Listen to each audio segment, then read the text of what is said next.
బానోతు రవీందర్ నాయక్ జై భీమ్ అన్న అసలు పాకిస్తాన్తో యుద్ధమే లేదు అంత మోడీ డ్రామా మోడీ గ్రాఫ్ పడిపోయిందని ఇదో కొత్త నాటకం భారతదేశ చరిత్రలో బీజేపీ ఉన్నప్పుడే యుద్ధాలు ఎందుకు వస్తున్నాయి 80 ఏళ్ల స్వతంత్రంలో అయితే మీరు చెప్పింది బానోత్ నాయక్ రవీందర్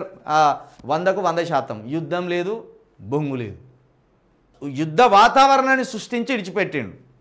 యుద్ధ వాతావరణం అనేది ఎప్పుడైనా భావోద్వేగంతో కూడుకునేది భారతదేశంలో ఉన్న ప్రజలందరినీ యుద్ధం వస్తుందేమో అని నమ్మబలికి ఒక భావోద్వేగాన్ని రేజ్ చేసిండు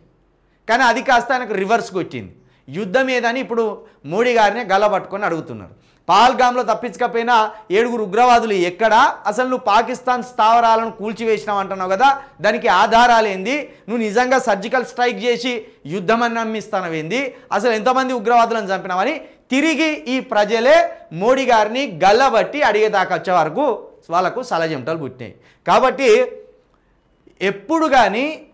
బీజేపీ శత్రువులను అంతం చేయదు అది అసదుద్దీన్ పార్టీకి సంబంధించిన వాళ్ళు కావచ్చు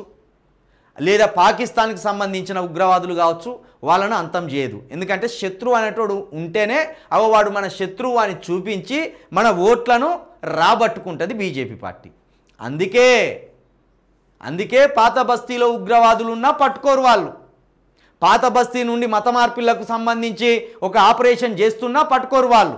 షఫీగాడు మత మార్పిళ్ళు చేస్తున్నా అని తెలిసినా కూడా వాళ్ళు పట్టుకోరు వాళ్ళు నేను ఇప్పుడు 15 రోజులుగా షఫీగానికి సంబంధించి మత మార్పిళ్ళు చేస్తాడు వాడు అమ్మాయిలను వాడుకుంటాడు వాడు మన హిందూ సోదరులను ముస్లింగా మారుస్తానని అతి పెద్ద ఒక సంచలనమైన నిజాలు చెప్తుంటే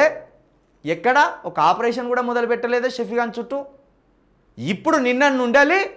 ఇక మొదలైన్లు ఇన్ని అరాచకాలు ఉన్నాయి ఆ షఫీగాని అని తెలిసి నిన్న నుంచి రెడీ అయ్యి నాకు ఫోన్లు చేస్తాను బీజేపీ వాళ్ళు